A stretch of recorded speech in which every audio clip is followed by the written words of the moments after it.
Hello बच्चों, कैसे आप सब लोग। उम्मीद करता हूँ आपके पहले 3 पेपर बहुत अच्छे हुए होंगे ग्रुप 1 के। अब हमारा जो नेक्स्ट पेपर है वो है CAFM का। सबसे स्कोरिंग सब्जेक्ट है, ठीक है। और अगर आप इसको इजी बनाना चाहते हैं तो प्रॉपरली फॉलो कर लीजिएगा पूरी की पूरी स्ट्रेटजी को, ठीक है। सिर्फ सुनना नहीं है, इम्प्लीमेंट भी करना है अच्छे से। मैं आपको 100% श्योरिटी के साथ कह सकता हूँ आपकी बहुत हेल्प होगी इस वीडियो के थ्रू, आपकी प्लान करने में और सब्जेक्ट को तैयार करने में और एग्ज़ाम में लिखने में भी, ठीक है। एग्ज़ाम में लिखना कैसे है, किस तरीके से, इसकी मैं आपको कल रात को एक और वीडियो डालूंगा, ठीक है। वो भी ज़रूर देखिएगा। तो चैनल को सब्सक्राइब कर लीजिए फटाफट और बेल आइकन भी जरूर दबा लीजिएगा। और जो बच्चे ऑलरेडी कर चुके हैं सब्सक्राइब, थैंक यू उनके लिए। तो सबसे पहले नंबर पे हमें क्या करना है, देखिए 60 नंबर का हमारा कॉर्पोरेट वाला पोर्शन है, 40 का FM वाला पोर्शन है। तो सबसे पहले आपको जो भी चैप्टर करने हैं, देखिए कभी भी शुरुआत, अब लास्ट 48 आवर्स में स्ट्रेटेजी क्या होनी चाहिए, सबसे पहले नंबर पे आपको बिल्कुल इजी और शॉर्ट चैप्टर करने हैं। चैप्टर के नाम बताता हूँ जो इजी भी हैं, स्कोरिंग भी हैं, एग्जाम में आते भी हैं, ठीक है ना। और टाइम कंज्यूमिंग नहीं है, बहुत कम समय में। देखिए आप मान के चलिए कि आपके पास 3 दिन है, आज का दिन हमारे पास पूरा था देखा जाए तो, ठीक है।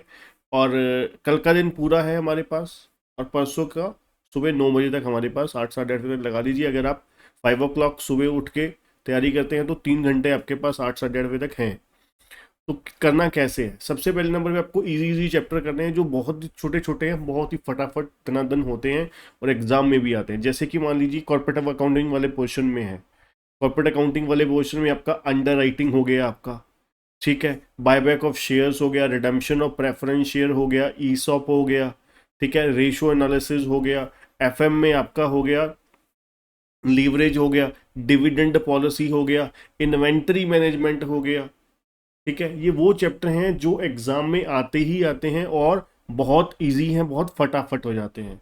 दूसरे नंबर पे फिर आप नेक्स्ट बड़े चैप्टर को भी 2 पार्ट्स में डिवाइड कर दीजिए, जो आपको बहुत अच्छे से आते हैं, जो आपको नहीं आते हैं या फिर आपको उसमें थोड़ा सा डर लगता है, तो उसको आप लास्ट में पकड़िए। मान लीजिए आपका 20% का पोर्शन है जिसमें आपको घबराहट होती है, डर लगता है कि हाँ यहाँ पर मेरे को थोड़ा सा पैनिक क्रिएट होता है, तो हम लोग 80 को पहले स्ट्रॉन्ग करेंगे या उस 20 को ही पकड़ के बैठे रहेंगे।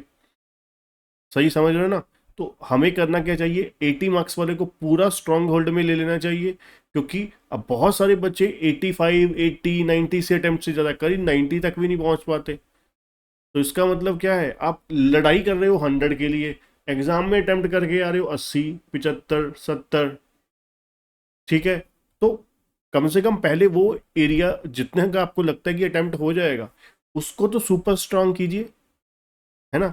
वहां पर आपको हर तरीके के हर चीज़ें अच्छे तरीके से आपको आनी चाहिए, उसकी फॉर्मुलेशन रटी हुई होनी चाहिए, फॉर्मेट रटे हुए होने चाहिए, प्रोसेस रटा हुआ होना चाहिए, ठीक है। और अच्छे से आपको सॉल्व भी, प्रेजेंटेशन भी पता हो किस तरीके से देनी है, कितना वर्किंग नोट बनाना है, क्या क्या कैलकुलेशन दिखानी है, ठीक है। अब बात आती है जो बहुत बड़े चैप्टर हैं, जैसे कि कंसोलिडेशन जैसे चैप्टर हैं, ठीक है। फाइनेंशियल स्टेटमेंट जैसे चैप्टर हैं, अपना कैपिटल बजटिंग जैसे चैप्टर हैं, ठीक है।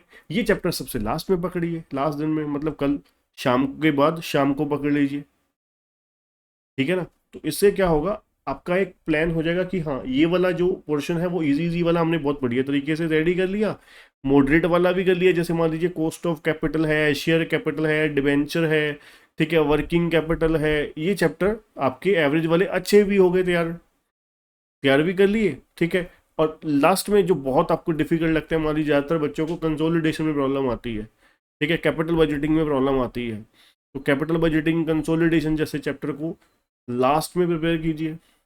और इसमें से अगर आपको नहीं पढ़ा हुआ तो आप उसको छोड़ के मत जाइए, उसका फॉर्मेट फॉर्मुलेशन अच्छे से करके चले जाइए, ठीक है।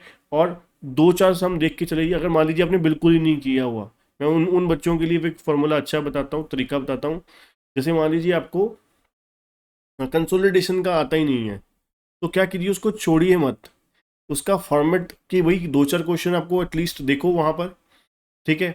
आपने किया हुआ है अगर, और क्वेश्चन में जाके पैनिक क्रिएट हो जाता है, तो कुछ पोर्शन आपको पता होगा जिसमें हमें होल्डिंग और सब्सिडरी कंपनी की एसेट्स और लायबिलिटी की value plus plus plus plus करनी होती है, तो उतना पोर्शन तो आपका 70-80% सही हो गया।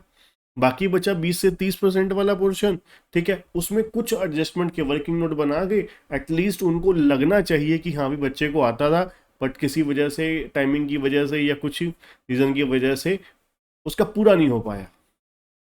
तो एटलीस्ट अगर 10 नंबर का क्वेश्चन आया तो आपको 4 नंबर 5 नंबर तो मिलेंगे ना, ठीक है ना।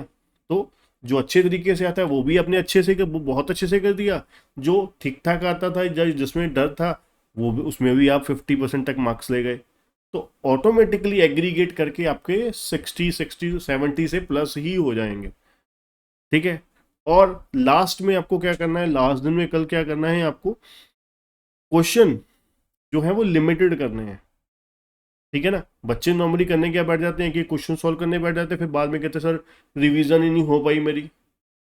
तो ये बेवकूफ़ी मत करना, क्वेश्चन बहुत लिमिटेड से पढ़ने हैं आपको, करने हैं, है ना। फॉर्मेट को, फॉर्मुलेशन को, प्रोसेस को दिमाग में स्टोर कीजिए, अपने आप को कॉन्फिडेंस में लाइए कि भाई मेरे को एग्ज़ाम इस तरीके से करना है, ठीक है। डरना नहीं है, घबराना नहीं है, ये पॉइंट्स ऐसे करने हैं, ये पॉइंट ऐसे करने हैं, ठीक है। जैसे कि मान लो कैश फ्लो स्टेटमेंट जैसे हैं, तो आपको पता होता है ना कि कैश फ्लो स्टेटमेंट में क्या गलती होगी। अब आप खुद सोचिए, लिमिटेड के 4 या 5 अकाउंट होते हैं, investment account, fix asset account, provision for taxation account, है ना, ज़्यादा से ज़्यादा क्यूमुलेटिव डेप्रिसिएशन अकाउंट बन जाएगा, ठीक है। और क्या होता है इसके अलावा, कुछ भी नहीं होता, ठीक है ना।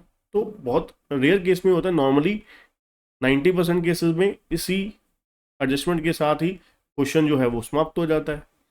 तो लास्ट टाइम पे आप रट लीजिए, अब रटने का टाइम आ गया कि हाँ क्वेश्चन कर लिया, इस एडजस्टमेंट का यहाँ पे प्लस होता है, यहाँ पे माइनस होता है, यहाँ पे ये होता है, यहाँ पे डेबिट साइड आता है, यहाँ पे क्रेडिट साइड आता है, ठीक है। तो आंसर को लिखने मत बैठिए, अब क्रॉस चेक करके देखिए कि हाँ बस जो सम भी सॉल्व कर रहे हैं वो क्रॉस चेक करके देखिए। हाँ, अब जिन्होंने लिख के देखा ही नहीं है, अब आप एक क्वेश्चन लिख के, एक एक क्वेश्चन लिख के देख लीजिए, अगर आपने प्रैक्टिस ज़्यादा नहीं करी हुई रिटर्न की तो उसके लिए तो इतना ही हो सकता है।